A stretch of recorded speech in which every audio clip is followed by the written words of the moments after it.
เด้อเหตุก็คือลมหายใจนั่นแหละบ่ต้องไปคิดขาดคะเนเอาผลของมันดอกมรรคเป็นต้นคือขณะทำเหตุผลเป็นปลายคือขณะอยู่ในเหตุนั่นเองในขณะใดที่เฮาอยู่ในลมหายใจอยู่ในลมหายใจอยู่ในความรู้สึกแห่งตนนี่ลมหายใจเป็นกายในกายอันหนึ่งเวทนาในเวทนาเนี่ยคือความรู้สึกแห่งตนเฮาอยู่ลมหายใจใดคือความคิดเฮาบ่ไปหาบุคคลสัตว์สิ่งของอันเป็นอดีตเมื่อถ้าว่าเป็นอดีตแล้วอนาคตก็ปรุงขึ้นมาบ่ได้เลยว่าอยู่ในลมหายใจนั่นแหละ เอาเวทนาในเวทนาคือความรู้สึกอันเป็นอุเบกขาอันเกิดจากความสงบของความคิดความบ่คิดไปนั่นเด้มันจึงเกิดขึ้นได้อาการปิติตัวนี้อุณาโลมนั่นแหละความบ่คิดไปนั่นแหละจึงบอกว่ามรรคเป็นต้นผลเป็นปลายมรรคกับผลอยู่น้ำกันอยู่ในปัจจุบันขณะที่เชื่องช้าหรือฉับพลันก็ขึ้นอยู่ที่เหตุก็คือพวกเข้าสร้างในลมหายใจนั่นเองเวลาใดในลมหายใจได้มีความรู้สึกนิ่มนวลอยู่กลางหน้าผากอยู่หัวก็ตามแล้วแต่มันเลื่อนไปเลื่อนมาอันใดอันหนึ่งแต่ว่าหลักสูตรหรือว่าวิธีการเท่านั้นจับหลักเอาตัวนี้เป็นต้นเอาตัวลมเอาตัวอุณาโลมตัวนี้เป็นต้นนอกนั้นก็แล้วแต่ว่ามันจะเกิดขึ้นกับไผคืออาการอื่นๆอีกนอกจากนี้นอกจาก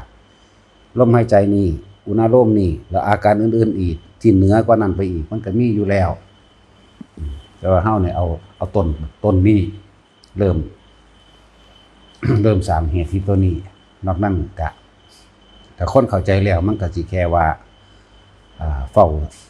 สังเกตแค่ความรู้สึกอยู่ในกายในกายคือลมหายใจหนึ่งเวทนาในเวทนาก็คือเอาอาการปิตินี้จิตก็คือสังเกตความคิดของว่าจิตในจิตหรือสติกำกับจิตเองคำว่าธรรมแปลว่าสิ่งทั้งหลายทั้งปวงที่มันสิพุทธเกิดขึ้นมาในขณะนั้นธรรมสิ่งทั้งหลายทั้งปวงบัดนี้เฮามีหน้าที่รู้นี่ตัวสำคัญอีกอันหนึ่งสำหรับเรื่องของจิตสำหรับเรื่องจิตกับผู้รู้ก็อันเดียวกันนั่นแหละผู้รู้ก็แม่นจิตผู้รู้ก็คือจิตกับผู้รู้และอันเดียวกันนั่นแหละได้เป็นว่าสติกำกับจิตกับตัวเดียวกันนั่นแหละถ้ามันนึกไปแวบกลับเข้ามาดึงขึ้นมาหาลมถ้ามันนึกไปหาบุคคลสัตว์สิ่งของอันเดินอดีตถ้าอดีตกับมีอนาคตนำกันเลยนั่นแหละถ้ามันนึกไปปั๊บก็ดึงขึ้นมานึกไปปั๊บก็ดึงขึ้นมาเลยดึงกับสตินั่นแหละสตินี่ก็คือความคิดของเฮาเองกลับมาสู่ลมนั่นเองคำว่าดึงขึ้นมาก็ดึงขึ้นมาลมดึงขึ้นมาลมว่ามันดึงไปหมู่อื่นเด้ว่ามันเป็นต้นผลเป็นปลายถ้าเฮาอยู่ในเหตุอันนี้ได้ผลอยู่ในกันอยู่นำกันเลยก็คนบ่เข้าใจว่าไปคาดคะเนเอาผลอันเป็นของไตไปคาดอันนี้เอาผลว่าบรรลุอันนั้นต้องเป็นแบบนั้นต้องเป็นแบบนี้ในความรู้สึกว่าจะต้องเห็นนั่นจะต้องเห็นนี่จะต้องเห็นแสงสีเสียงเห็นสวรรค์เห็นนรกเห็นนั่นเห็นนี่บ่แม่นเด้ออันนั้นเป็นของหลอกเฮาเบิดนั่นแหละประเภทที่ว่าเห็นนั่นเห็นนี่หลายๆนี่ส่วนมากนะมันจะเอามาคุยกันเอามาเว้ากันเรื่องเป็นว่าได้หูทิพย์มั่งได้ตาทิพย์มั่งได้ระลึกชาติมั่งหูอดีตหูอนาคตมั่งล้วนแล้วได้เป็นของหลอกให้เฮาออกจากความตั้งมั่นนะหลอกออกจากความตั้งมั่นถ้ามันคำว่าจิตตั้งมั่นในความสงบมันก็ได้แล้วเด้มันก็เป็นแล้วเด้ถ้าเฮาเข้าใจตัวนี้ว่ามันเป็นแล้วสงบในคือบ่คิดนั่นแหละบ่คิดกับหยังแต่ว่าเอาความรู้สึกตัวของเฮาเองมาเป็นเครื่องวัดต่อของเองคนเฮาแต่คิดถึงผู้อื่นมันบ่รู้สึกตัวดอกนั่นแหละคิดถึงบุคคลผู้อื่นนั่นนะคิดเทียบเอาที่เวลาเฮากินข้าวนี่มันสิคิดถึงผู้นั้นคิดถึงผู้นี้บ่ได้อยู่ในความรู้สึกตัวเจ้าของนั่นแหละไปสร้างความรู้สึกพอใจมั่งยินดียินไล่พอใจบ่พอใจกับบุคคลสัตว์สิ่งของอันเป็นอดีตนั่นแหละอนาคตก็เกิดพร้อมกันตายตอนที่มันมีอารมณ์ไปข้างด้วยในขณะที่นึกไปนึกห่วงสะ เลี้ยงปลาไปนึกห่วงหน้าไปนึกห่วงต้นไม้ต้นม่วงนั่นนี่พอดีหัวใจวายใจขาดตายในขณะนั้นปึ๊บไปเลยเด้จิตติดที่ไหนไปเกิดที่นั่นก่อนแต่ว่าอารมณ์ต่างหากตัวสิแบ่งเข้าไปสู่ภพต่างๆนะส่วนมากก็คือไปอบายภพเปรตนั่นสัตว์เดรัจฉานนรกเนี่ยที่เป็นจังซี่ นั่นแหละคือมันหลงไปคือว่าจิตติดที่ไหนไปเกิดที่นั่นก็บ่แม่นว่าไปหาบังหันดอกคำว่าภพจังมาแยกอีกที่นึงลืมว่าบัดนี้พยายามทำความเข้าใจตัวนี้ให้ดีมันจังบ่ได้ไปคิดหาผลอันเป็นอนาคตที่ให้เฮาเข้าใจว่ามันจะเป็นแบบนั้นมันจะเป็นแบบนี้ทำความเข้าใจในเมื่อความคิดของเฮาเองคิดถึงบุคคลสัตว์สิ่งของคิดถึงบ้านเอาง่ายๆรวมๆคิดถึงบ้านเราเกิดอารมณ์ความรู้สึกเป็นห่วงบ้านหรืออยากปรับปรุงซ่อมแซมเพิ่มเติมเสริมเติมบ้านความรู้สึกของเฮาเกิดประเด็นความรู้สึกว่าต้องแบบนั้นต้องแบบนี้มันบ่พอใจนี่ความรู้สึกบ่พอใจมันเกิดประเด็นนี้นั่นแหละเอิ้นว่าภพเกิดในความรู้สึกทั้งหลายที่ว่ามันเป็นอย่างนั้นอันละเอิ้นว่าภพเด้อภพเกิดแล้วความรู้สึกที่ยินดียินร้ายนั่นเป็นภพแล้วยินดีกับเป็นภพยินร้ายกับเป็นภพคือกัน ภพนี่บ่แม่นไปตอนตายไปตอนเป็นขณะนี้เพียงอย่างเดียวคือว่าบ่ทันได้ขาดใจตายตอนนั้นรู้สึกขาดใจตายปุ๊บเนี่ยความรู้สึกเป็นห่วงกังวลส่วนมากก็ไปทั้งเปรตและสุรกายได้รูปร่างหน้าตาสิบ่สวยงามนั่นแหละเปรตก็โลภตัวนั้นไปด้วยจิตโลภเด้อกันนะลักษณะนั้นแต่ว่าอาศัยบ้านจิตคือความคิดอาศัยบ้านเป็นซื่อไปติดซะก่อนพอตอนมันตายไปแล้วฟึบนะบางทีมันอาจจะไปอยู่บ้านซะก่อนก็ได้แต่ว่ามันสิปัดกวาดบ้านมันสิเฮ็ดนั่นเฮ็ดนี่มันเข้าบ่ได้ที่คิดว่าอาจจะเห็นไข่หมดไข่แมงไข่ขี้เกียจคิดว่ามันจะเป็นเครื่องสื่อสารใดมันสิเข้าไปได้นั่นแหละเกิดแล้วนั่นเลยเอิ้นอบายภพเป็นเดรัจฉานไปแล้วจังซี่นะถ้าไปด้วยความกังวลหรือโมโหบัดนี้คนที่มีความรู้สึกตายในขณะที่อารมณ์ค้างในความรู้สึกที่โมโหบ่พอใจไม่ยินดีกับผู้นั้นสั่งตัวนี้สิอาศัยความคิดไปหาบุคคลที่เฮาสั่งแต่ว่าวึดไปแล้วเนี่ยลงนรกเลยเด้มันบ่ได้ไปหาผู้นั้นเด้มันบ่ได้ไปตีไปฆ่าผู้เฮาสั่งเด้มันสิฟึดลงไปเลยนั่นแหละไปนิรยกติภพเป็นแบบนั้นบัดนี้วิธีดับภพบัดนี้ก็ในหูอยู่แล้วว่าอารมณ์ความรู้สึกตัวนี้เป็นภพเป็นบ่พอใจกับบ่พอใจนี่เป็นภพเป็นบ่ความที่บ่มีอารมณ์ความรู้สึกก็แปลว่าดับวิญญาณหรอดับความรู้สึกหรอดับสิ่งที่รับรู้ว่าพอใจหรือพอใจยินดียินร้ายไม่เกิดขึ้นหรอกนะแค่นี้นึงเด้ดับเราได้นี่สิมันบ่ไปมีความคิดยังเกิดขึ้นนิพพานนั่นน่ะได้ก็ได้ตอนเป็นนี่แหละแม้ก็คือภพนี่แหละอารมณ์นี่แหละมันก็ยังเป็นตอนเป็นนี่เด้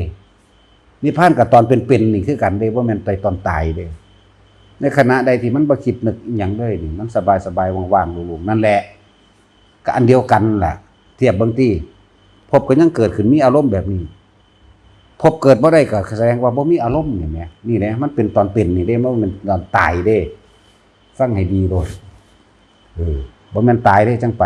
ครับไผสิเอามาเว้าได้แต่คนตายแล้วจังไปแม่นบ่ล่ะก็มีก็ตายเบิดแล้ว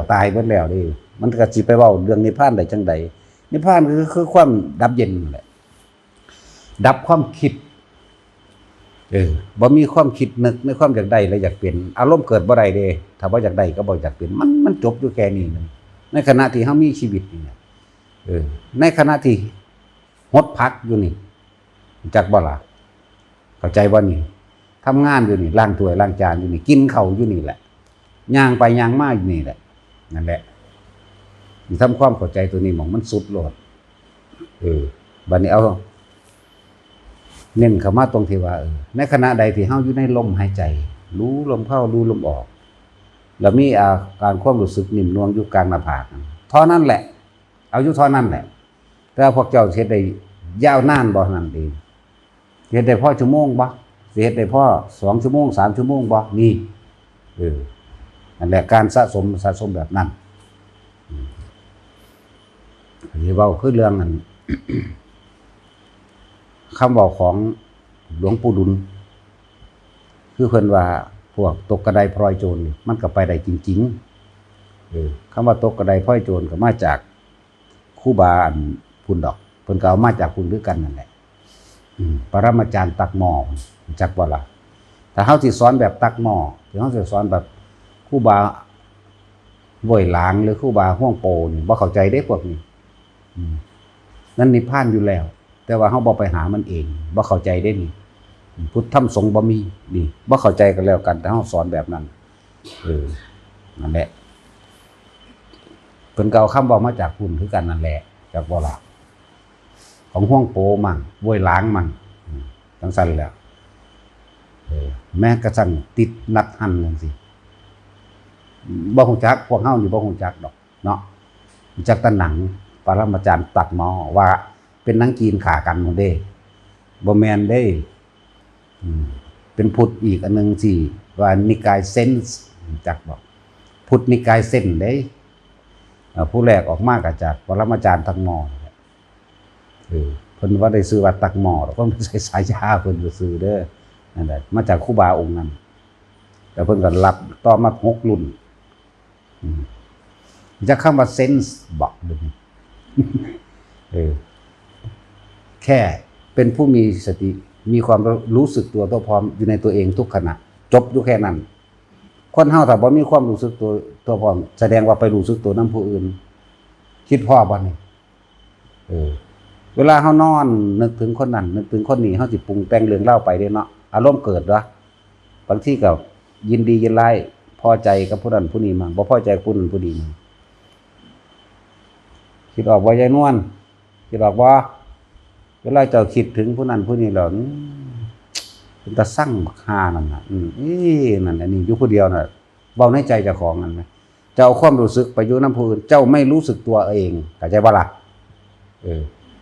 กับบุคคลที่รักกับบุคคลที่เกลียดเจ้าสิไปมีความรู้สึกยินดียินร้ายหรือพอใจไม่พอใจกับบุคคลที่รักบุคคลที่เกลียดสัตว์ที่รักสัตว์ที่เกลียดบ้านที่รักบ้านที่เกลียดสมบัติที่มีและยังไม่มีเนี่ยคนเฮาสิไปทำความรู้สึกอยู่กับสิ่งทั้งหลายเหล่านี้แต่ว่าถ้าเฮาทำความรู้สึกตัวพร้อมในตัวเองทุกขณะนั่นแหละก็คือ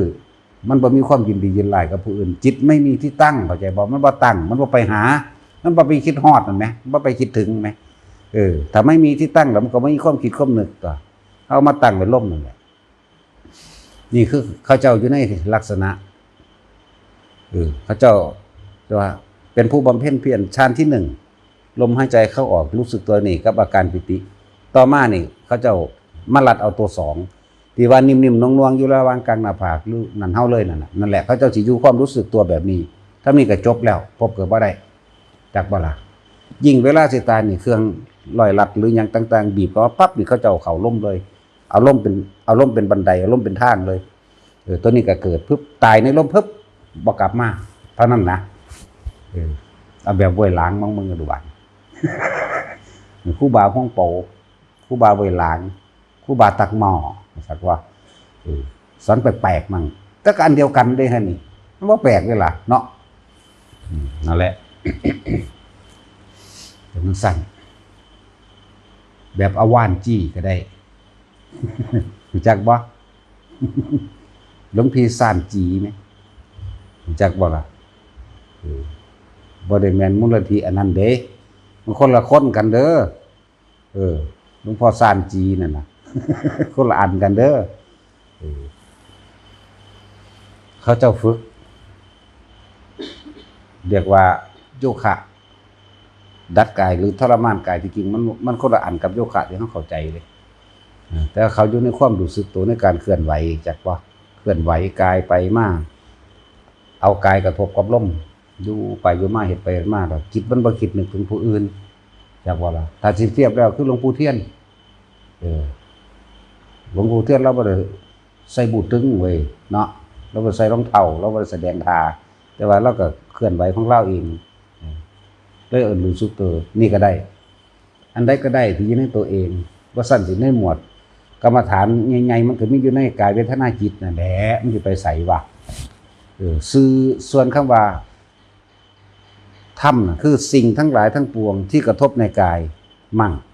อิหยังก็แล้วแต่เรียกว่าสิ่งทั้งหลายทั้งปวงเรียกว่าธรรมคือเก่าตาเฮาเห็นนี่เห็นคนสัตว์สิ่งของก็เอิ้นว่าธรรม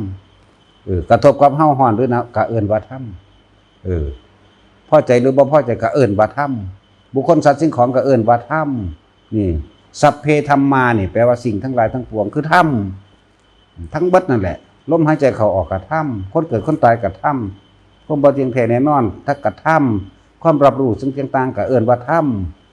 แต่ว่าไม่มีความเข้าไปยึดมั่นถือมั่นในสิ่งทั้งหลายทั้งปวงนี่แหละรวบรวมมาแล้วเอิ้นว่าสัพเพธัมมานาลังนี่อภินิเวสายะนี่สิ่งทั้งหลายทั้งปวงไม่ควรเข้าไปยึดมั่นถือมั่น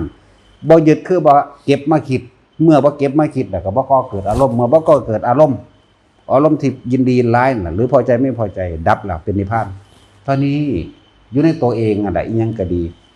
อยู่ในกายอยู่ในกายนอกก็ได้นี่ทำความรู้สึกตัวอยู่ในกายนอกก็ได้ฮ้อนลูกหนาวหูหิวลูกปวดเหี่ยวกับผ้าไปเหี่ยว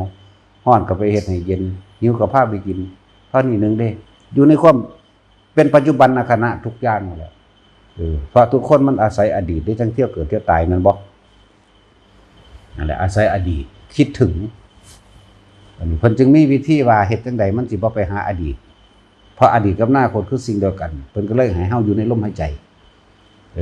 เพิ่นก็เลยมีวิธีนี้เป็นวิธีที่ง่ายแล้วล่ะรับสั่นแล้ว แล้วก็บ่แม่นว่าเป็นนั่งรับตาเอาท่ามันเด้หรือไปเดินจงกรมด้วยความเคร่งเครียดเพียรพยายามถึงขั้นนั้นเด้ขอให้ทุกคนเข้าใจคำว่าสติเถอะสำคัญที่ว่าสติแต่ว่าสิกำกับหยังนี่ต่างหากบัดกำกับลมกำกับลมหายใจมั่งอยู่ในกายมั่งอยู่ในกายมั่งอยู่ในเวทนามั่งนี่เด้ลมหายใจก็เป็นกายในกายอยู่ในตัวนี้ก็ได้เวทนาแม้เวทนาในเวทนาคือเฝ้าพยายามสังเกตความรู้สึกตะของนั่นเอิ้นว่าเวทนาในเวทนาอยู่กับตัวนี้ก็ได้จิตในจิตก็คือสังเกตความคิดคือเก่านั่นแหละถ้ามันไปก็รีบดึงขึ้นมาหากายอยู่มั่งหาเวทนาอยู่มั่งก็แล้วแต่เนี่ยเฮาก็สิเห็นดอกคำว่าธรรมกายเวทนาจิตธรรมคือสิ่งทั้งหลายทั้งปวงทั้งเบิดมันรวมลงแล้วปล่อยให้เบิดเลยปล่อยนี่คือบ่นำเข้ามาคิดเกิดนั่งขึ้นบ่นำเข้ามาคิดเห็นมั้ยเจ้าเฮาฮู้อยู่แล้วจิตเป็นผู้คิดผู้นึกผู้ปรุงผู้แต่งผู้แสวงหาในความอยากได้อยากดีอยากมีอยากเป็นเรื่อยแล้วจะเป็นเหตุเป็นปัจจัยให้สัตว์ทั้งหลายไปเกิดนั่นเจ้าของนั่นแหละไปเกิดก็ดีแต่มันฮู้จังซี่อยู่แล้วก็เลยว่าสติจึงสำคัญบัดนี้เฮาสิเฮ็ดอยู่จังได๋ก็สร้างสติเอามาแนบไว้ในกายลมมั่งอุณาโลมมั่งถ้าความคิดมันออกไปเฮ็ดจังได๋ก็สร้างจิตในจิตหรือจิตตัวเดียวคือความคิดทั้งเบิดทั้งแหล่คุมไว้เบิดแล้วคุมกายคุมเวทนาคุมธรรมไว้เบิดแล้วนั่นแหละบัดนี้ใครว่าจิตกับธรรมคือรู้สิ่งทั้งปวงจิตคือกับผู้รู้กับจิตอันเดียวกันอีกเด้บัดนี้เนี่ยรวบเข้ามาอีกแล้วเด้รู้ร้อนรู้หนาวแต่ว่าบ่คิดบ่นึกว่าพอใจหรือบ่พอใจมีต่างๆการปรับใส่ร่างกายอันนี้เท่านั้นเองใส่ไปซ้ำตายนั่นแหละมีแต่ว่าหัวใจมันได้เน้นนักเข่าเด่นแค่ว่ามีสติอยู่ในลมมั่งมีสติอยู่ในความรู้สึกแห่งกายคือเอาปิตินี่แหละอยู่มั่งแต่ก็มีสติอยู่ในสตินี่แหละรู้จักบ่ล่ะควบคุมความคิดนั่นเองมีสติอยู่ในสติมันเป็นภาษาธรรมมันบ่แม่นภาษาเว้าภาษาเขียนนะเป็นภาษาความรู้สึกแต่ว่าซอยทอดความรู้สึกโดยภาษาพูดภาษาเขียนถ้าเว้าสมมุติออกมาเว้าบ่ได้นะว่างแต่ว่าล่ะนั่นแหละ นั่งสั่นฮ้อนหรือหนาวก็เป็นธรรมแข็งหรืออ่อนก็เป็นธรรมยิ้มหัวเราะนั่นอันนี้ก็เป็นธรรมเบิดเลยแต่เฮาบ่ควรเข้าไปยึดนี่แหมเด้อฮะนี่ว่านิพพานมันบ่แม่นไปตอนตายเด้ มันอยู่น้ำเฮานี่เดี๋ยวนี้ขณะนี้เข้าใจบ่ล่ะนิพพานขณะนี้เนี่ยคำว่ามันตายจังไปเด้ดับความยินดียินร้ายนั่นแหละเอิ้นว่านิพพานดับนี่คือบ่คิดหยุดคิดหยุดตัวเดียวหยุดคิดในความยินดียินร้ายแต่ว่าคิดอย่างอื่นอยู่หั่นบ่แม่นคิดในความให้ก่อเกิดอารมณ์ในความพอใจและบ่พอใจความคิดมีเป็นธรรมดาแต่ว่าบ่เป็นไปเพื่อให้ได้ดังใจจักบ่ล่ะบ่ได้เป็นไปเพื่อให้ได้ดังใจก็เลยบ่เกิดอารมณ์ใดเลยเอิ้นว่าดับวิญญาณก็แม่นวิญญาณก็รับรู้นั่นแหละวิญญาณก็ใจคักๆนั่นแหละวิญญาณก็ดีดับวิญญาณมั่งก็ดับความรู้สึกคำว่าวิญญาณก็ดีบางทีเฮาได้ยินศัพท์มาแล้วเลยเว้ากว้างขวางรอบไว้ก่อนให้ทุกคนเข้าใจบางที่เพิ่นก็ว่าดับวิญญาณมั่งดับจิตมั่งดับจิตก็คือดับความคิดคือบ่คิดนั่นเองเมื่อมันบ่คิดแล้ววิญญาณหมายถึงการเข้าไปรับรู้ในอารมณ์แห่งความรู้สึกมันเกิดบ่ได้ก็เลยเอิ้นว่าดับวิญญาณเด้อแล้วบ่ต้องงงสำหรับนักปฏิบัติที่เขาเจ้าเข้าไปอยู่ในป่าในเขาเด้อเกิดหยังขึ้นก็สร้างสมมติเฮาทั้งที่หลับตาและลืมตาเด้อบอกว่าสิเป็นเดินจงกรมบ่ว่าสิเป็นนั่งในท่าใดก็ช่างถ้าเกิดยกตัวอย่างอย่างเช่นถ้าเกิดแสงสว่างมันพุ่งมาจากไกลๆวุบเข้าใส่เฮานี่แม่นเฮาสิตกใจเวียงตัวลบออกเมื่อรู้สึกตัวปั๊บรีบกลับเข้ามาลมหายใจเลยเด้อไผก็ตามเด้อฟังเอาดีๆลบปั๊บความตื่นความตกใจมีเป็นธรรมดาแต่ว่าจะไปคิดหาเหตุผลมันได้พบเกิดเด้นี่แหละถ้าอยากดับเร็วๆนะเกิดจากหยังคือหยังเนี่ยเป็นแสงมาแต่ไกลๆพุ่งฟับเข้ามานี่เฮาก็ตกใจเป็นธรรมดาเฮาก็เป็นรู้ในจังซั่นแม้นเสียงคือเขาสะบัดถุงยางถุงปุ๋ยนั่นนะนั่นกวกๆแห้งๆน่ะฟวกกว้างปึ๊ดนี่เขาก็ตกใจเป็นธรรมดาตกใจปุ๊บนี่รีบกลับเข้าลมทันทีเลยอย่าไปคิดเด้อกลับเข้ามาลมเลยรู้ลมเข้าลมออกนี่ต้องทำความรู้สึกตัวของตัวเองให้เร็วแม่นสิยังสิโผล่มากกับสร้างมันนี่บางทีมันเฉียดออกไปทางหูนี่เข้าไปบักแห้งได้บ่มันซ้ำนี่เด้เปรียบใช่ว่าคือเสียงเครื่องบินนี่แม่ฟิวไปเลยนะเฮาก็ตกใจเฮาก็เหลียวเบิ่งนำแต่ว่าพอตะนึกได้ปั๊บเข้าลมเลยเนี่ยอันนี้แหละวิธีแก้เด้อบ่แม่นแก้โดยการไปรู้เหตุผลเด้บ่แม่นแก้โดยวิธีไปรู้ว่าอันนั้นคืออันนั้นเด้เกิดเพราะอย่างนั้นเกิดเพราะอย่างนี้รีบดับความคิดทันทีโลดกลับเข้ามาล่มเลยรีบกลับเข้ามาล่มโลดแม้นสิเป็นผียางมาจะทั้งใดก็สร้างบัดนี้ถ้าคิดออกมันสิเกิดโลดอารมณ์ความรู้สึกนี่เห็นบ่นี่ทั้งบททั้งปวงเกิดจากเฮาดึงเข้ามาเองเด้อไผก็ตามไม่ได้เกิดจากสิ่งอื่นเกิดจากตัวเฮาเองเฮาไปถอดสะพานความคิดมันนั่นเองมันจึงทำลายเฮาได้ที่ไหนได้มันบ่แม่นมัน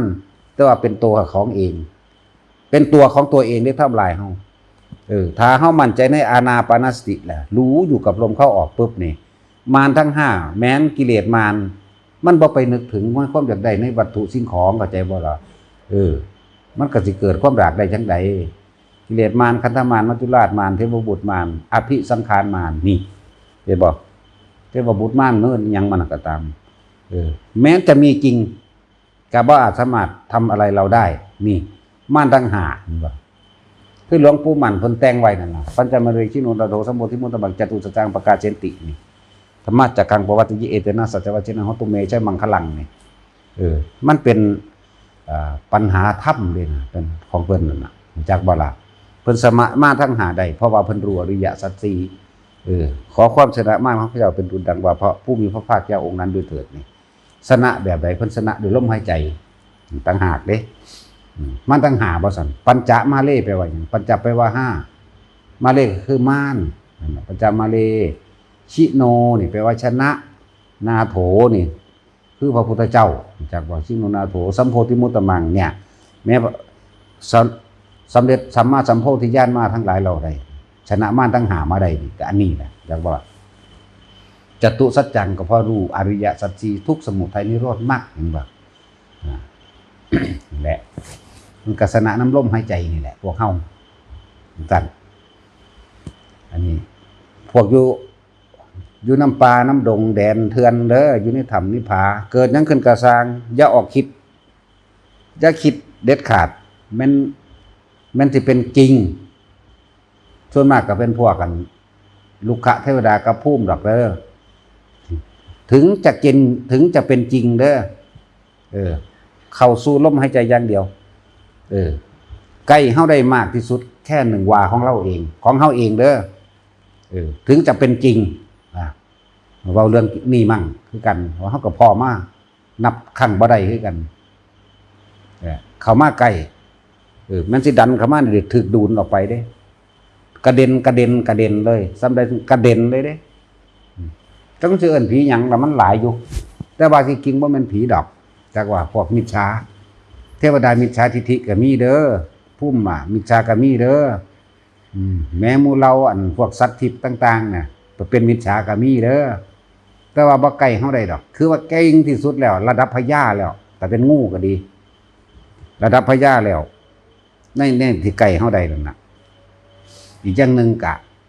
มันทั้งมีอยู่ดอกผู้อารักขาแต่ว่าเขาปล่อยผ่านเพื่อทดสอบเฮาพร้อมเข้าใจบ่ล่ะให้มั่นใจว่าอำนาจของอานาปานสตินี่อำนาจแห่งลมหายใจเฮานี่น่ะสามารถป้องกันตัวเฮาเองได้ถ้าเฮาบ่ตั้งมันมาถ้าเฮาบ่เข้าสู่ลมหายใจตั้งมันขึ้นมาได้ก็บ่มีผู้ใดเข้ามาใกล้เฮานี่จึงบอกว่าบุญเนี่ยเกิดขึ้นจากเฮาเองบุญคือความสงบของเฮาเองเมื่อเฮามีความสงบแล้วหลายๆอย่างก็จะเข้ามาใกล้เฮาเองแหละคำว่าหลายๆอย่างภูมิเทวดาลุกขเทวดาอากาศเทวดาเขาห้องเบิ่งอยู่เกิดจากเฮาตั้งหากได้เขาจังมาอย่าบ่ล่ะว่าเขาได้รับความสงบเย็นแม้นเจ้ากรรมนายเวรมาจังซี่คือได้โอกาสปล่อยโอกาสสิให้ทำลายซึ่งกันและกันประหัตประกันแต่ว่าในขณะนั้นเฮามีความสงบอยู่แล้วเลยเอิ้นว่าเป็นบุญอยู่แล้วเขาได้รับส่วนบุญส่วนกุศลนั้นไปนะเขาได้รับไปก็เลยเกิดกลายเป็นอโหสิกรรมให้เฮาไปเลยนี่เป็นจังซั่นมันก็ค่อยออกไปแม้นพวกสัตว์ทิพย์พวก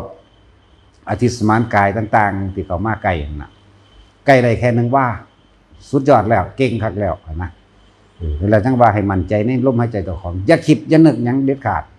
เห็นมันมากับโตใหญ่โตน้อยบันไดก็สร้างมันมาทุกรูปแบบงูกุ่นก็มีคาว่าแต่ว่าบากใหญ่ซ้ำเสาเดี๋ยวก็เข้าใจเสาหน่อยเสาใหญ่อีกซ้ำถังสีว่าเดียวงูกุ่นก็มีแลลึกลักรอบกดเท่านั้นแหละลึกลักมีแสงความได้ออกเขียวออกเขียวอ่อนเขียวแก่มั่งมันละกดมั่งนะปุ๊บพับมันเรียกแสงในตัวมันเองเลยแต่ว่าบ่อาจสามารถเข้าใกล้เท่าใดเฮาก็เบิ่งอยู่หั่นแม้รับตาก็เห็นมื่นตาก็เห็นจริงเหล่านี้แต่ว่าเฮาอยู่ในลมหายใจอย่างเดียวบ่คิดนึกออกจบเลยมันก็เฮ็ดหยังบ่ได้นั่นแหละเรื่องสั้นแล้วก็ความคิดนึกละเอียดลึกเข้าไปอีกคือแผ่บุญกุศลบุญคำว่าแผ่คำว่านี่ผลบุญอันเกิดจากผลขอผลท่านบุญกุศลกรรมดีที่ข้าเจ้ามีจงถึงแด่ท่านผู้นี้เนี่ยเราก็คอยอ่อนลงเราก็ไปเองบางตนก็เอาบางตนก็บ่เอาสินะเอาว่าก็สร้างแมงได้เฮารักษาตัวเฮาเองอยู่ด้วยอันลมหายใจเฮาเองจักบ่ล่ะบ่เงิดเลยนี่คือมันบ่ปรุงแต่งอีกยังอีกเด้ผู้เอาก็ดีไปผู้บ่เอาก็สร้างแม่มึงคือกันนะเนี่ยเว้าแบบกล้าขนาดนี้แหละเว้าจักบอกว่าแบบกล้าขนาดนี้มันผ่านมาแล้วเป็นบักใหญ่เป็นยักษ์เป็นหยังมากก็สร้างมาฮอดใกล้ๆในบางที่ก็คุบเข้าลงโหลดก็บ่เห็นว่าสิตีสิฆ่าหยังดอกสิคิดหยังก็บ่คิดเด้สิคิดหยังก็บ่คิดแต่ว่าเห็นอยู่นี่แหละมันก็คุบเข้าลงของมันโหลดจังซี่นะลักษณะนั้นอันคำเว้าเพิ่นว่าแผ่เมตตาเรื่องทางสิริในขณะนั้นเพิ่นบ่ได้แผ่หยังดอกเพิ่นเว้าบอกสำหรับผู้เพิ่นผ่านประสบการณ์มาแล้วก็เลยว่าทุกครั้งที่เฮาเข้าไปบำเพ็ญเพียรว่าขอผลทานบุญกุศลกรรมดีที่ข้าพเจ้ากระทำมาแล้วตั้งแต่อดีตจนถึงปัจจุบันนะผลพึงมีแก่ข้าเพียงเท่าใดหากท่านทั้งหลายเราใดต้องการโมทนาเนี่ยขอให้ท่านทั้งหลายจงโมทนาเองเถิดนี่เอิ้นว่าแผ่เมตตาไว้ตั้งแต่ตอนต้นแล้วเฮาก็เฮ็ดจังซี่อยู่ตลอดของเฮาอยู่แล้วตลอดการทุกเมื่อเลยเด้นี่บ บ่มีการบ่มีเวลาเป็นอากาลิโกเข้าใจบ่แม่นตอนนี้กูจังเว้าเด้มันเป็นของมันมาแตะโดนแล้วเนี่ยจังซี่นะนั่นแหละแต่คิดดีเมื่อไหร่เกิดเป็นกุศลกัดโมทนาไปเมื่อนั้นนะเฮ็ดอันคนที่ว่าท่านเคยไปดอกก็เลยแพ้ว่าท่านเป็นก็เลยว่าก่อนและหลังก่อนทำกรรมฐานเด้อเฮามันกรรมฐานอยู่ตลอดเบิดมื้อเบิดเว้นเบิดคืนอยู่แล้วเนี่ยตลอด24ชั่วโมงหรือบ่มีการบ่มีเวลาอยู่แล้วนะอันนั้นคนฝึกใหม่ก่อนทำกรรมฐานเด้อเนี่ยก่อนที่เขาไปนั่งความหมายเขาแล้วก็ออกจากกรรมฐานแสดงว่าบ่กรรมฐานในตลอดเวลาใดจักบ่ล่ะแล้วเฮาจึงมีวิธีฝึกให้ทุกคนทำความรู้สึกตัวทั่วพร้อมได้ทุกขณะยืนเดินนอนนั่งกินข้าวกินน้ำหรือทำการทำงานหรือหมู่พวกที่เขาไปอยู่ในดงในป่าจังสิบ่แม่นว่าเฮาสิกรรมฐานตอนที่เฮามานั่งตอนที่เฮามาเดินจงกรมเด้ตอนที่เฮามาเฮ็ดอันใดอันหนึ่งสิมาตั้งใจเฮ็ดเด้คือมันต้องได้ตลอดเรียกว่าอยู่กับลมหายใจมั่งอยู่กับอุณาโลมมั่งอยู่ในความรู้สึกโตมั่ง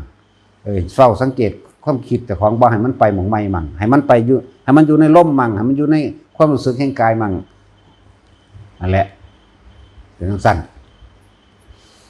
เห็นอีหยังเกิดขึ้นบ่คิดบ่นึกเพราะเฮาเข้าใจดีแล้วล่ะคำว่านิจจังอนัตตามันเข้าใจเบิดแล้วล่ะแต่ว่าเฮาสิไหลไปตามมันบ่ในสิ่งที่เข้ามากระทบตั้งตาตั้งหูตั้งจมูกตั้งลิ้นรูปรสกลิ่นเสียงสัมผัสรูปรสกลิ่นเสียงสัมผัสทางกาย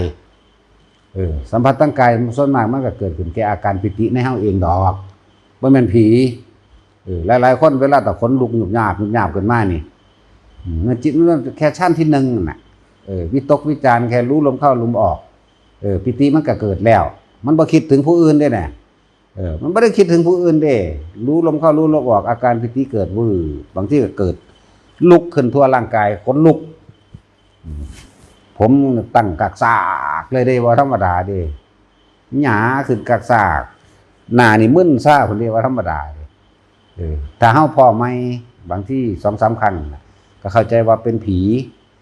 เป็นเจ้าภูมิเจ้าทงเจ้าที่เป็นเจ้ากรรมนายเวรเป็นนั่นเป็นนี่เด้อย่าสนใจเนี่ยฟังไว้โลดว่าอยู่กับลมอย่างเดียวแม้ร่างกายจะโยกซ้ายโยกขวาโยกหน้าโยกหลังหยุดด้วยความรู้สึกหยุดเข้าใจว่าเอาความรู้สึกหยุดความรู้สึกตัวนี้ได้เมื่อตาเบิ่งก็ได้แล้วใส่ความรู้สึกหยุดบ่ต้องไปคิดหาเหตุผลเด้อฟังไว้ให้ดีอย่าไปหาว่าเกิดขึ้นจากอะไรคือสิ่งไหนอย่าไปคิดหารู้อยู่ในลมเลยอันความรู้สึกตัวเฮานั่นน่ะรู้อยู่ในลมเนี่ยเอาก็ความรู้สึกหยุดความรู้สึกได้น่ะมันสิโค้งมันสิหมุนมันสิไปยังกระจางแม้ความรู้เสียงสิดังอีลึกคึกคักมันคือเป็นคือแผ่นดินสิถล่มนี่คือก้อนหินกิ่งลงมาทับเฮานี่ก็มีเด้เสียงมันกลึงอยู่ทางใต้อยู่ก็เป็นเด้มันสะเทือนเด้มันก็เป็นเด้อย่าไปนึกหาว่านั่นคืออะไรเด้อฟังไว้ดีๆพวกอยู่ในป่าฟังอยู่แล้วล่ะเขาฟังอยู่แล้วล่ะเพราะว่าเฮาเว้าแกล้งเฮาบ่เว้าปกปิดเฮาบ่ปิดบังเลยเป็นมาได้เว้าแมงแนวนั้นเข้าใจบ่ล่ะบ่ปิดบังเด้เปิดเผยโลดนั่นแหละเกิดหยังขึ้นก็สร้างรู้อยู่กับลมนี่เป็นเครื่องป้องกันเฮาดีที่สุดแล้วเบิดทุกอย่างนั่นแหละลมนี่เฮาเอาตัวเองมายืนยันประสบการณ์ตัวเองดาคำเว้าของพุทธเจ้าก็ในอานาปานสติแม่เพิ่นก็ว่ามารทั้งหลายบ่อาจสามารถทำอะไรเราได้เลยนี่มารทั้งหลายแล้วที่เก่งกว่ามารทั้งหลายที่อันเป็นมารนอกเข้าใจบ่ล่ะแม้กรรมทั้งหลายเข้าใจบ่นี่กรรมที่ตัวเองเคยกระทำมาเข้าใจบ่อันเป็นเจตนาที่มันเคยฝังไว้ในเฮาเองนี่ก็ไม่อาจสามารถให้ผลอะไรเราได้ในขณะที่เราอยู่ในลมหายใจนี่ไหมกรรมก็ให้ผลบ่ได้บางดูน่ะธรรมดานั่นแหละอยู่ได้แต่ผู้ใดที่ทำให้บ่อยทำให้มากทำให้ชินตีวินได้อรหันตผลในขณะมีชีวิตอยู่นะเข้าใจว่าหลักคำว่าอรหันตผลตอนนั้นมันยังหมักอยู่มันท่านได้ผลตอนที่มันดับมันนะเรียกว่านิพพิทะหรือว่าดับชั่วขณะพวกเข้าทองกันอยู่มันยังกันจักขุสมิงปีนิพินทติเมนตามันไปเห็นรูเปสุปีนิพินทตินะจักขุวิญญาณในปีนิพินทติตาเห็นอยู่นี่ไหมจักขุสมิงปีนี่เห็นบ่นี่เห็นรูป แต่ว่าไม่คิดไม่นึกปรุงแต่งอารมณ์ความรู้สึกเกิดไม่ได้นั่นน่ะดับวิญญาณน่ะเห็นบ่ล่ะก็จังสั่นก็นั่นแหละคณะนั่นเลยว่านิพพานก็เลยแจงให้มันละเอียดโลดนะปกปิดอีหยังแต่ภาษานิพพานซื่อแค่บ่คิดบ่นึกบ่มีความรู้สึกเกิดก็ได้มันก็เป็นนิพพานแล้วมันดับมันก็ดับตอนนี้แหละจักบ่ล่ะขณะนี้เดี๋ยวนี้จักบ่ล่ะเวลาพวกเจ้าออกไปคิดแล้วเกิดความรู้สึกอย่างอื่นมันก็ออกจากนิพพานละอันจักบ่ล่ะนั่นสั่นเพราะสั่นเพิ่นว่านิพพานแปลว่าดับเย็นหรอบ่จักว่าถ้าเพิ่นว่านะเฮาก็ว่าเอาเองโลดเนาะว่าเอาเองโลดแต่ของก็เป็นมาไปแห้งแล้วหั่นน่ะเป็นเข้าไปในหม่องหันมันแล้วน่ะจักว่าล่ะอยากให้ผู้อื่นเข้าใจบ่แม่นของที่อยู่ไกลเกินเอื้อมอยู่ในหูดังจักว่าล่ะจังสั่นอยู่ในหูดังนั่นแหละคนบ่มีบุญวาสนาบ่ได้ยินบ่ได้ฟังบ่เข้าใจดอกแนวมื้อนี้เด้อฟังบ่เข้าใจรู้จักบ่เรื่องของคนเป็นเบิดบุญเป็นจังไดทำกิจการย่างอีหยังก็ขาดทุนนั่นล่ะคนเป็นเบิดบุญแล้วมันบ่ได้เข้าใจคำว่าบุญดอกมากูก็ท่านอยู่กูก็อันนั้นอันนี้อยู่กูก็เฮ็ดสร้างโบสถ์อยู่กูก็สร้างศาลากูก็ท่านเท่านั้น100เท่านี้หมื่นอยู่รู้จักว่าเข้าใจว่าเจ้าของทำบุญแต่ว่าความหมายมันบ่แม่นทำบุญมันลงทุนหน่อยดักได้ของหลาย100 200หรือหมื่นก็สร้างไปแลกเอาหลายกว่านั้นอีกมันบ่แลกธรรมดานี่แหละเอิ้นว่าทำบุญเพิ่มสุขต้นท่านแลกของอ่ะนะจักว่าพวกหวังผลในท่านมีจิตผูกพันในท่านและมีจิตผูกพันในผลมันสิคิดนึกไปกูก็เฮ็ดมาหลายแล้วเห็นว่าแมงสิได้จังซั่นจังซี่เด้หวังผลในทาน5 บาท10 บาทอยากถึกลอตเตอรี่นี่แหมคำว่าหวังผลนี่แหมหรืออยากพ้นจากความเป็นหนี้นี่แหมสาธุเอ้ยผู้ข้าพ้นจากทุกข์จากยากปลดปล่อยผู้ข้านี่เถิดนี่แหมมันก็ลำพึ่งลำลือลำไล่ไปจะลืมตอนที่เจ้าของขออธิษฐานขอนั่นน่ะคำว่าอธิษฐานก็บ่แปลบ่ถูกซ้ำจักบ่ล่ะตอนที่เฮาขอมันสิคิดนึกอยากปลดหนี้สินบางหันเข้าใจว่านี่หลายคนเป็นอยู่แล้วนะมันสิไปใส่สิบ่เป็นอยากปลดหนี้จากธกส.อยากให้ลูกเรียนจบลูกไปทำงานก็อยากให้ลูกรวยอยากให้อายุยืนมั่งบ่อยากให้นั่นนี่สารพัดมีไหมจิตเป็นผู้คิดผู้นึกกับมโนวิญญาณมโนกับภาพกับปรุงแต่งภาพมันเป็นไปตามนั้นตามนี้นี่ไหมวิญญาณก็คือความรู้สึกนะที่มโนวิญญาณมันก็เกิดขึ้นไปพร้อมกันนั่นแหละแต่มันตายตอนนั้นมันก็ลงนรกโลดล่ะถ้าลักษณะนั้นเข้าใจว่าล่ะนั่นแหละอย่าไปหวังผลในท่านจะมีจิตผูกพันในท่านแล้วก็จะมีจิตผูกพันในผลมันจะได้ผลจากว่าลักษณะนั้นแต่นี่ก็ยังบอกเขาจะว่าบุญถึงบอกว่าคนเป็นมันเบิดบุญมันบ่แม่นคนตายเบิดเด้อันนั้นคือร่างกายตายอย่างจักว่าคนเป็นเบิดบุญไปลงทุนกิจการหยังก็สร้างชิบหายเบิดจักว่าล่ะเพราะว่าหยังหนึ่งความสงบภายในใจของเจ้าของบ่เคยเกิดเจ้ากรรมนายเวรบ่เคยได้บุญนำแล้วก็มีแต่สร้างอกุศลกรรมใหม่ขึ้นมาพร้อมบ่แม่นแต่กรรมเก่ากรรมใหม่ก็มีอกุศลกรรมใหม่ในการคดโกงบางคนว่าเจ้าของมีเงินแล้วเข้าใจบ่ล่ะอวดอ้างข่มเหงมีอกุศลกรรมใหม่นะแล้วของบางอย่างก็ไปฆ่าของผิดจักบ่ล่ะผิดทางพระนิพพานนี่แหละมิจฉาวณิชาทั้ง5ทั้ง6นี่จักบ่ล่ะค้ามนุษย์เขาจะติดต่อคนค้ามนุษย์เป็นจังไดไปติดต่องานไว้ไปรับงานเขามา 20,000ไปติดต่อหมู่ไปเฮ็ดสู้เฮ็ดบ่10,000สู้เอาบ่นั่นเอา10,000ล่ะสู้เฮ็ดบ่15,000แต่ของเอา5,000ล่ะนี่ก็เรียกว่าค้ามนุษย์เด้อบ่แม่นว่าเอาคนไปขายอย่างเดียวเด้เอาคนไปขายเอาตับเอาปอดไปขายมันก็ค้ามนุษย์คือกันค้ามนุษย์ค้าเนื้อค้าเหล้ายาพิษอาวุธเนี่ยและอีกอันนึงนะความบันเทิงจากบ่ค่าความบันเทิงมันจะไปแสดงไสบ่ไปแสดงในวัดเดี๋ยวนี้ฮู้จักบ่ล่ะค่าความบันเทิงเลยนั่นน่ะคิดว่าจังอันพวกจ้างหนังจ้างหมอลำไปสายจังซี่เนาะว่าเจ้าของทำบุญนั่นๆนี่ก็ไปสายในวัดเนาะก็จังสั่นแล้วคนเป็นเบิดบุญมันสิเป็นจังสั่นแหละคือคำพูดมันเฮ็ดล่ะก็บอกแล้วตัวว่ามันชิบหายให้เลิกได้จังสี่เห็นบ่ดักหลอนดาราทั้งหลายสุดท้าย บ่มีหยังเลยเข้าใจบ่ล่ะจังซั่นแล้วว่าให้เลิกอาชีพนั้นซะมาขายขยะนี่สิบ่ดีกว่าบ่เนาะเขาบอกว่ามันคือแล้วมึงเฮ็ดขยะไปแล้วเดี๋ยวมึงก็ดีขึ้นมาเองมึงไปขายหนังอยู่มึงไปสายแต่บ่ไปสายในวัดเนาะมันแม่นสถานที่นั้นแหละถึงหมู่บ้านนั้นสินิยมชอบว่าเป็นสถานที่ที่เฮ็ดจังซั่นจังซี่ได้นั่นมันเป็นเรื่องของคนแต่ว่าเรื่องของกรรมคนละเรื่องกันเลยเด้วัดนี่พุทธเจ้ารับไว้นี่ตั้งแต่วัดเวรุวันเชตวันมานี่เพื่อเป็นสถานที่ทุดงควัดของหมู่ภิกษุสงฆ์ในหันมันบ่เฮ็ดก็สร้างแม่มึงเด้แต่ว่าเฮาเนี่ยไปเสริมเติมต่อเขาเลยไปฆ่ากามารมณ์ขึ้นไปอีกเด่นน่ะกามารมณ์ได้อันนั้นน่ะแม่นบ่สั่นเบิ่งหนังฆ่ากันแม่นบ่หนังยิงกันทวนอยู่นี่บัดนี้มันสิมีความลำเอียงเข้าข้างกันเนาะเข้าข้างพระเอกอยากให้ตีอยากให้ฆ่าโจรแน่สงบอยู่บ่เป็นบุญอยู่บ่สายหนังนั่นน่ะยกตัวอย่างให้เบิ่งหนังโป๊ๆเพ่ๆห้างคักบัดนี้ยั่วยวนไปคนก็หาข่มขืนกันซ้ำมันธรรมดาบ่นั่นล่ะคือ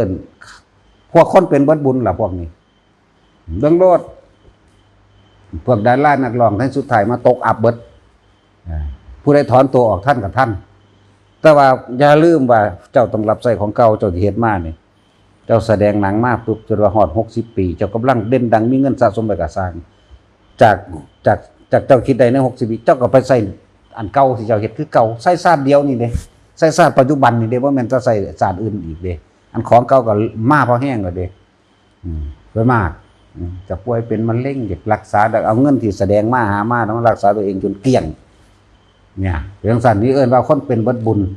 ไปรุ่นทุ่งเสร็จหยังก็สร้างบ่มีความเจริญนะมีแต่เสื่อมกับเสื่อม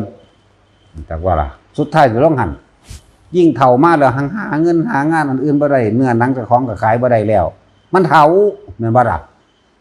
เขาก็เอาเด็กน้อยมาขายต่อหุ่นตัวแม่นบ่ล่ะพวกเกิดใหม่นั่นน่ะเข้าใจบ่แม่นเอาไปสั่งกิโลขายเด้ขายรูปร่างหน้าตาจักว่าล่ะเขาก็เอาผู้ใหม่มาขายเลยทิ่มไปตัวเองกลับเฒ่าแล้วจะไปหางานเก่าเขาบ่เอาที่คนละสมัยแม่นบ่นั่นแหละบอกเลยนักร้องหมอลำหนังการดนตรีต่างๆพวกเขาก็เห็นอยู่นะเนาะพวกเขาก็เห็นอยู่บ่แม่นบอกแต่ละวงแต่ละนั่นแต่ละนี่บ่มีฮอดสิกินก็มีเด้ธรรมดาบ่จังซั่นแหละเอิ้นว่าคนเป็นเบิดบุญก็จักสิหาไปหยังกระดอกกระเดียดอกเนาะว่ายายนวลหาไปตายถึงได้ว่ามันหาไปแนวอื่นความว่าหาไปตายเขาอาจจะคิดถึงแต่ว่าศาสตร์นี่เนาะอย่าลืมพวกเจ้าสิตายจากคุณธรรมความดีตายจากหนทางพระนิพพานนำเด้มันแม่นแค่นั้นเด้เพราะเฮาบ่แม่นว่าสิมาฟังทีเดียวเข้าใจได้นะต้องอาศัยความได้ยินได้ฟังมากๆฟังบ่อยๆไปเรื่อยๆเด้ฟังไว้เด้อคนเป็นเบิดบุญเด้อไปลงทุนยังกะสร้างคลิปไผเบิดเพราะพ่อสิโกงกะโกงหมู่ที่ไว้อกไว้ใจกันกะโกงกันเองนั่นแหละสิมหายเบิดพ่อรักมันพ่อรักนี่พ่อนั่นแหละเนี่ยเอิ้นว่าคนเป็นเบิดบุญลงทุนหยังกะชิบหายเพราะว่าพวกเจ้านี่บ่มีสติบ่มีปัญญามีแต่ตัณหาความอยากได้กับอยากได้ปรุงแต่งไปนี่ทับเข้ามาอารมณ์ในความโลภทับเข้าหาความสงบบ่ได้เลยบ่มีวิจารณญาณในการค้าขายบ่มีวิจารณญาณในการสิคบคนมันสิคิดเห็นแต่หน้าได้อย่างเดียวคิดพ่อว่าหน้าได้มันสิคิดเอาแต่แนมตอนมันได้เด้แต่ว่าในขณะเดินทางสิเกิดหยังขึ้นมันยังไม่รู้จักบ่ล่ะเหมือนบ่ยายนวลพวกเจ้าค้าขายนั่นน่ะสิคิดแต่หม่องมันได้เด้เนาะจังซั่นแหละนั่นแหละถ้าว่าสิหามีเป็นหยังกระดอกเด้เนาะเฮามาคิดเบิ่งกักเนาะมันมีหม่องพ่อบ่เด้อนี่มีหม่องพ่อเลยยังแต่ละคนนั่นน่ะเนาะคิดว่ามีซ้ำนี้ได้ซ้ำนี้แหละกูสิพ่อแล้วกูสิมีความสงบสุขที่สุดแต่มีอยู่บ่คิดว่ามีอยู่บ่บ่มีเด้คนนี่เนาะหาว่าได้อันนี้แล้วสิพ่อสิมี ว่าได้ก็บ่แม่นอีกได้อันนี้แล้วก็ต่ออันนี้ได้อันนี้ก็ต่ออันนี้เด้มันอีหลีนี่เด้เป็นของจริงเด้อันนี้น่ะก็เลยว่าทุกคนหาสิ่งที่บ่มีเนาะสุดท้ายแล้วก็บ่มีผู้ใดๆอีหยังไปจักคนเด้เนาะความพอมันอยู่ที่ใจเฮาพี่เด้มันบ่ได้อยู่นำทรัพย์สมบัติสิ่งของไม่มีมากมีน้อยเด้ความพอมันอยู่ที่ความเข้าใจธรรมคือชีวิตของเฮาเองเข้าใจความจริงทุกสิ่งทุกอย่างเป็นอนิจจังเป็นทุกข์เป็นอนัตตาทุกสิ่งทุกอย่างไหลเข้าสู่ความแตกดับนี่แหมเข้าใจธรรมตัวนี้แหมธรรมสายดับนี่แหมมีจักบ่ล่ะนั่นแหละเฮาเห็นเศรษฐีตายหลายคนเลยเด้เนาะเท่านั้นหมื่นล้านเท่านี้แสนล้านตายแมงเบิดแล้วแหละแต่เขาทุกข์กว่าเฮาอีกเด้รู้จักบ่คำว่าความสุขหรือความทุกข์นี่โดยภาษาเฮาธรรมเฮานี่บ่ได้แปลว่ามีหรือบ่มีเด้คนที่มีความสุขได้คือคนที่มีความพอใจในสิ่งที่มีหากินไปเพราะว่าเข้าใจอนิจจังอนัตตานะพอใจบริหารไปในเฉพาะสิ่งที่เจ้าของมีหน้ากูกับพ่อมีเฮ็ดกินอยู่เว้ยแน่กูกับปลูกผักปลูกหญ้าหาปูหาปลากินไปกิเลสตัณหาบ่ถึกดึงเข้ามาเข้าใจบ่แต่ของบ่ลากเข้ามาเองบ่คิดเข้ามาเองเด้คือเขาบ่เทียบบ่ไปเทียบบ้านหลังนั้นมีรถ2คัน3คันบ่ไปเทียบว่าจิตจากการนั้นจากการนี้เขาอยู่ในความพอเพียงของเขาเองเนี่ยมัชฌิมาเนี่ยบัดนี้ความคิดตัณหาปรุงแต่งของเขาเนี่ยบ่ได้สะสมแม่บ่ได้สะสมนั่นแหละเรียกว่า บ่หาแต่มีอีหยังมากดอกเขาก็มีความสุขได้แต่ว่าคนรวยๆนี่ทุกข์มากกว่าคนที่บ่มีหยังเนาะแม่นบ่ล่ะนอนก็บ่หลับคิดจิตการนั้นจิตการนี้เด้นอนก็บ่หลับและ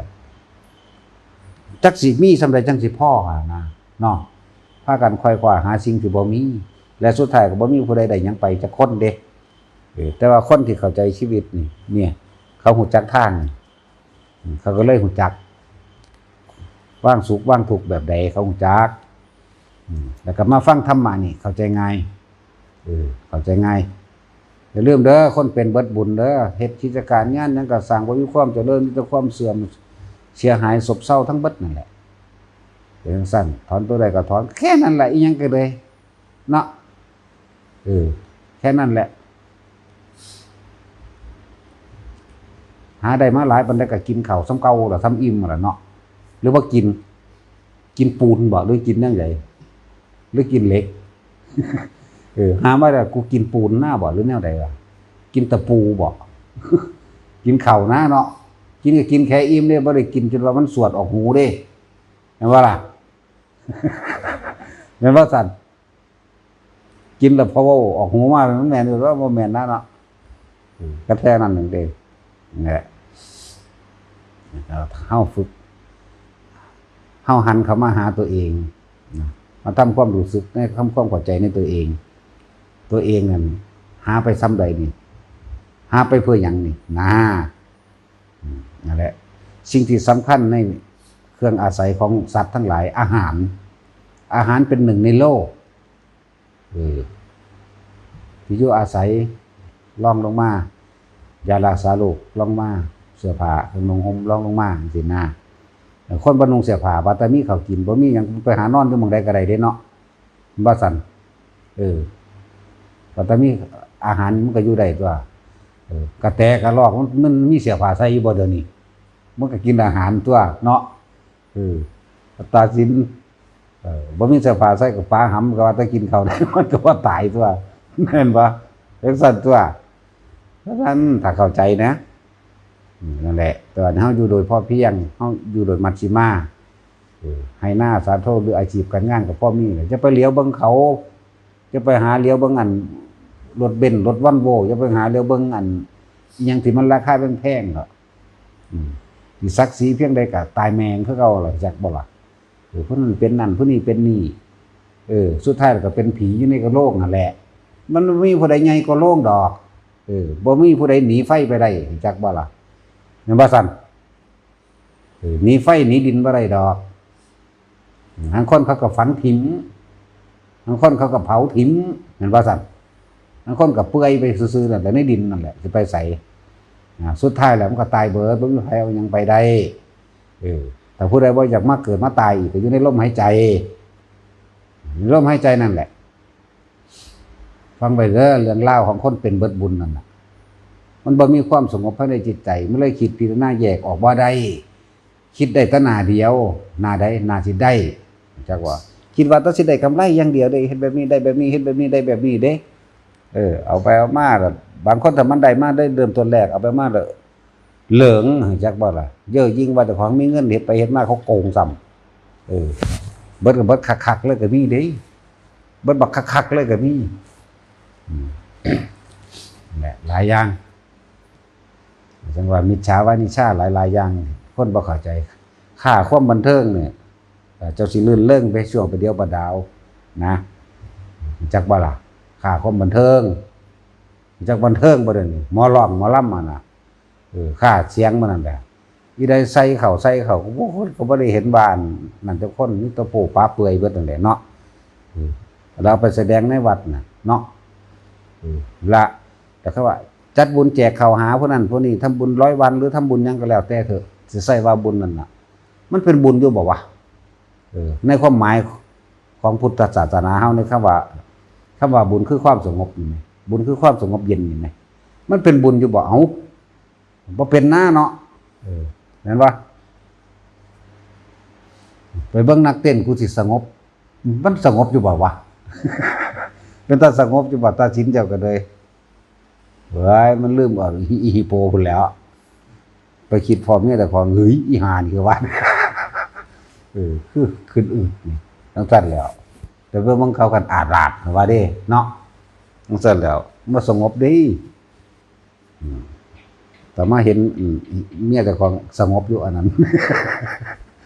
คอยจักไปปีกวิเวกเขาบอกอยากเห็นเจ้าเข้าใจว่าล่ะเรื่องสั้นตัวไปปีกวิเวกกับกูเรื่องสั้นตัวนั่นแหละหลายๆอย่างเอาไปคิดเป็นหน้าเองปัญญาไผปัญญามั่นความคิดไผความคิดมั่นบ่มีผู้ใดคิดให้กันได้บ่มีผู้ใดหายใจให้กันได้ได้หรือบ่ได้ก็สร้างได้เข้าใจว่าล่ะบอกมันเป็นกลางเสมอกันเบิดพวกอยู่ในป่าก็คือกันเกิดยังขึ้นก็สร้างเข้าใจคำว่าเกิดยังขึ้นก็สร้างบ่มันคือสิหออยู่เลยมันก็สร้างมันบ่หอจริงผียางออกมาอยู่เลยก็สร้างมันบ่แม่นผีจริงเฮ็ดยังขึ้นก็สร้างเฮาอยู่ในลมหายใจอย่างเดียวตัดด้วยการเข้าสู่ลมหายใจอย่างเดียวเด้อยังขึ้นก็สร้างเอาสมาทาน